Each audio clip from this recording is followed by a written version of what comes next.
what's up everyone? I'm here with JENS Delsgar and we are in England, Birmingham, England for the fucking Expo, and we are fucking killing it at the booth. This guy's got a huge fan base. It's unbelievable how you fucking just have grown overnight like no one I've seen, you know, it's fucking awesome. And they love you here. They loved you in Germany. Yeah, in Germany. They seem to love you everywhere you go. Yeah. And you know, it's pretty amazing because the way you work the booth is like I've never seen, man. You just got that booth talent. Thanks, bro. You draw those people in. Do whatever I have to do, you know? And I just love it. And I think you're kind of like, you're a mystery person. They see you and they just don't know what to think. They're just like, holy shit. You know, and I think people want to know a little bit about you. Yeah, so that's what we're doing. We're going to talk a little bit about you. We're going to get inside and find out a little bit about JENS. So my first question is what everybody constantly asks me about you is, they're like, okay, what's with the tattoos? This guy's fucking got tattoos. Like, you make me look like I don't have any tattoos. And so what's the story behind the tattoos, my man? Yeah, the tattoos. Yeah, it started when I was 9 years old. The inspiration to get the facial tattoos. Tattoos in general. I think I saw a movie called Once Were Warriors. I've seen that movie. Yeah, with the Maori people. Yeah. And there was gangs that had these Maori tattoos, facial tattoos. Right. Mokos, I think. Yeah. It's called. I just fell in love with the idea, and as I grew and I got older, I started a lifestyle that was rough. I got into gangs, and I got into crime, and it just became part of me. And as I got the opportunity, I just took it, and I started scratching the skin, peeling some tattoos on my face, if you want to call it that.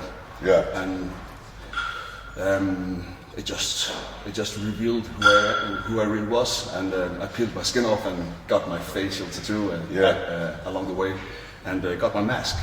Yeah. And when I went to prison, I had half and half. It wasn't complete, so it wasn't complete. So when I got out of jail after combined 4 years over 2 sentences, I had this scratching, you know, disfiguration in my face, nothing complete, and I just finished it off to complete myself.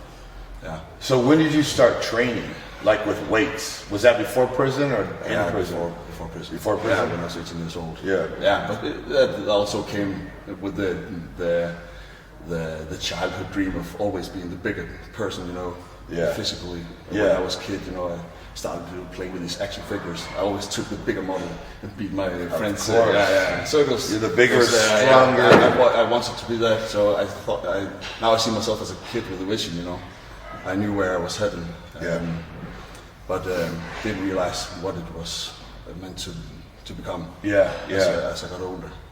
So the good news is you're done with that lifestyle.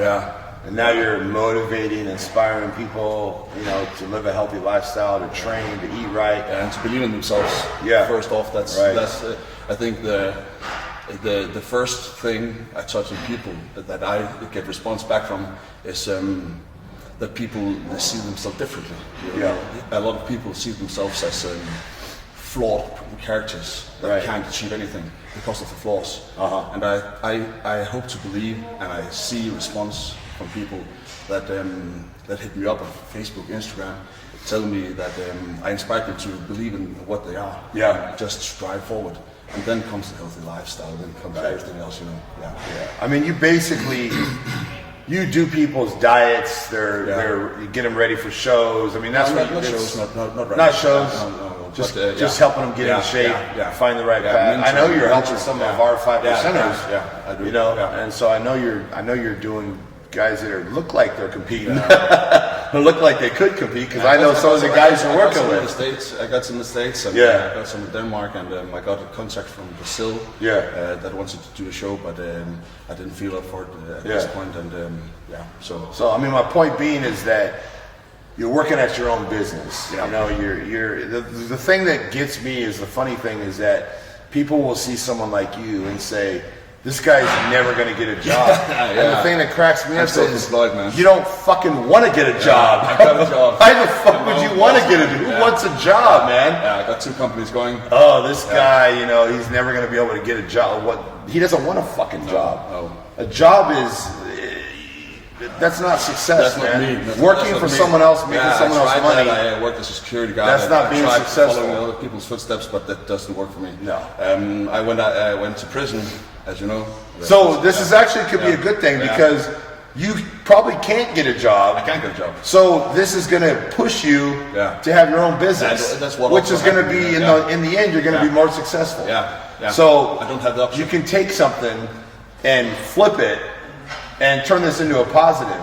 Where since you can't get a job, you running your own businesses. I have to do it. Yeah. So just fail in life. It's going to push you to be more successful. Yeah, exactly. People don't think outside the box. Yeah, exactly. Because they don't. A job. A fucking job. What should I do with it? It's fine for people that fits the model. Right. I don't fit the mold. I broke the mold. Right. So no one wants to fit the mold. Yeah. They're just they get into the same thing every day, and they just stay with it. They don't ever try to push beyond that. They get stuck in a rut, and same thing every day, and they don't try to push themselves to move up the ladder. You have to. But nobody wants a job. Everyone would love to own their own business or run the show, or be their own boss. There's nothing better in life than you controlling everything. I do, but it also comes with great responsibility for your own self and your own progress. You have to take that responsibility to heart and really work for it. And if you don't get out of bed because you fail. Not because you have to. You need to want to get out of bed. When you have a job, you get up because you have to get up. And I love what I do. Right. The motivation and the mentoring of the people I help on a daily basis is just awesome for me. It's amazing. It's just saying living, Right. And the thing we do with the 5% and the sponsorship we got going and the things that I touch on people on Instagram, Instagram is social media. It's so much more than that. I just realized that after FIBO, I saw my following go up and go up and go up. But I didn't realize what it was till I met the people. Right. And I just, wow, what the fuck, man? It's so big. You really have a responsibility of what you put out there. Oh yeah, it's amazing. And the feeling of being at a booth and having people come up and want to take pictures and showing want you to get messages to know you really you. responded to, fuck man, how much it really means to people. And then you realize what the fuck you're doing. And that's I'm really grateful for what I'm doing now. And I'm grateful too, man. I love having you on the team. Me too, man. Right. So let me ask you one more question. I gotta ask you. So you're obviously a large fucking guy, and people are impressed by your size. How do you look at yourself? Are you a big guy in your head, or are you still, or are you fucked up like everyone else? I know now when I see pictures of me and some of the top guys in the world. I can see that I got a big frame. I got some serious mass going, but no, I'm not satisfied. No. And we're never going to be satisfied, right? Oh, I want to be so big that I put the Earth into the moon. Right. I want to be the biggest motherfucker. You never walk in a room where anyone's bigger than you. You never go. You go to an expo, you're the biggest guy in the fucking expo. Sidewalk cracking, big ass motherfucker. That's what. I think that's what we all fucking want. And work in progress, man. Work in progress. And that's what you're gonna get. 1.5 years. Serious training. If you believe, you will achieve. Yeah, exactly. I watched you today eat like fucking 8 meals, and I ate like 4. So you're on the right fucking path. That's for damn sure. Whatever it takes, brother. Hey, man. Great interview. Great having you on the team. Thank you. We're gonna get a little more into depth and detail about your life and your story, but I just want to get something out there, because you have an interesting story, interesting life, and you've been through everything you could possibly go through. And look at you now. You totally changed your life around. That's why I wanted to do this interview, because I did one in Danish television, but I wanted to bring some hope to people. You can be fucked up as fuck. I was fucked up as fuck. I was literally fucked. My plan was to be on a collision course where I didn't turn 30. Just bang it out and just ride the fucking hard way. And now I'm 31 and feel blessed to be alive, and I fucking love my life. Before I was so destructive and so hateful, I was just one fucking big black hole and just trying to swallow the universe and everything in it. Now I'm just, So seriously, people just don't have to give up on themselves. Right. There's nothing that can change. Right. Everything is in their own power. Right. Just make it happen, man. Yep. So And that's hey, what I want to do is, man. they look at you and hey, this guy did it, you know. And so if he can do it, Everybody can. everybody can. Yeah, right on. Well, it's motivation, brother. Thank you, man. All right. Thank you for having me. Thanks, brother.